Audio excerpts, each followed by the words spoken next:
தூத்துக்குடி மாவட்டம் கயத்தார் தாலுகா ஆத்திகுளம் கிராமத்தில் குலதெய்வ வழிபாடு எப்படி செய்யும் என்று முன்னாள் ஆசிரியர் அவர்கள் ஒரு சிறிய சொற்பொழிவு ஆற்றுவார்கள்.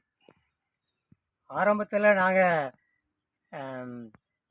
காமட்டிங்கிறது ஆந்திர மாநிலத்தில் உள்ள காமட்டி தான் எங்கள் பூர்வீகம். அங்கே தான் ரொம்ப நாள் நீண்ட நாளாக இருந்தாங்க. அங்கே பட்டாளத்து நாயக்கர் என்ற அமரர் வெங்கடசாமி அவங்க மூலம்தான் அவங்க காமட்டியில் சுபேதரா ஆங்கிலேய ஆட்சியில் இருக்கும்போது பணியாற்றினவங்க.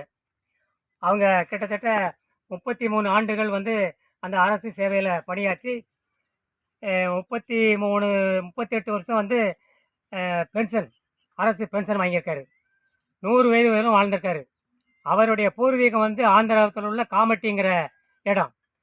ஏற்கனவே முதல் தாரத்தினுடைய மனைவி தான் லட்சுமி அம்மாள்ங்கிறது. இதில் அந்த சிலையில் இருக்கிறது